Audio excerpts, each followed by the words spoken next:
জাতীয় সংসদে 2026-27 অর্থ বছরের বাজেট পেশ করছেন অর্থমন্ত্রী আমির খসরু মাহমুদ চৌধুরী।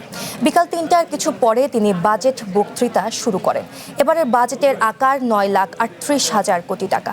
এর আগে সকালে প্রস্তাবিত এই বাজেটে অনুমোদন দেয় মন্ত্রিসভা। জাতীয় সংসদ ভবনে প্রধানমন্ত্রী তারেক রহমানের সভাপতিত্বে অনুষ্ঠিত বৈঠকে দেশের 55তম এই বাজেট অনুমোদন দেয়া হয়। বৈঠকে অর্থমন্ত্রী আমির খসরু মাহমুদ চৌধুরী সহ মন্ত্রিপরিষদের অন্য সদস্যরা উপস্থিত ছিলেন। সভায় নতুন বাজেটের বিষয়ে প্রধানমন্ত্রীকে অবগত করেন অর্থমন্ত্রী।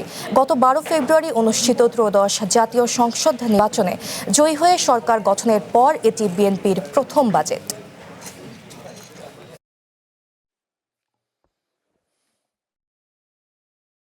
ফ্যাসিবাদী শাসনামলে অর্থনৈতিক নীতি পরিকল্পনায় বৃহত্তর জাতীয় স্বার্থকে জলাঞ্জলি দিয়ে ক্ষুদ্র দলীয় ও গোষ্ঠীগত দুরভিসন্ধি ছিল প্রধান প্রবণতা।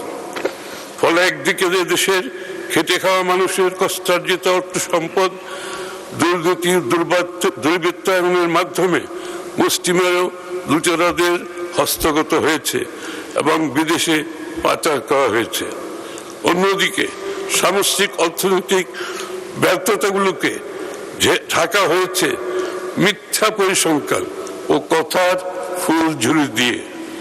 ফলে কাঙ্ক্ষিত রাষ্ট্র গঠনের মূল চালিকা শক্তি অর্থাৎ অর্থনৈতিক ইঞ্জিন বিগত 1.5 দশকের বেশি সময় ধরে ক্রমেই দুর্বল হতে হতে একেবারে ধ্বংস হয়েছে।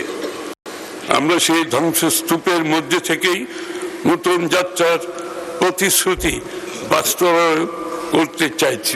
স্পিকার।